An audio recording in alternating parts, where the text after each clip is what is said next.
मुलांच्या आणि मुलींच्या अपेक्षांमध्ये किती फरक असतो बघा.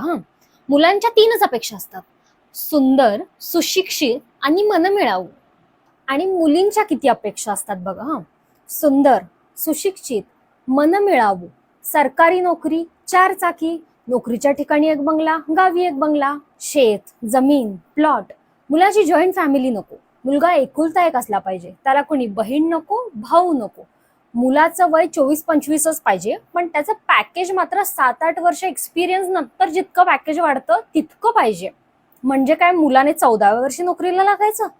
मला वाटतं अव्वाच्या सव्वा अपेक्षा करण्यापेक्षा आपण स्वतःकडे बघून आपल्या अपेक्षा ठरवाव्यात, की आपण IAS IPS असेल तर कुणीतरी IAS IPS आपल्याला पसंत करेल अशी अपेक्षा ठेवावी.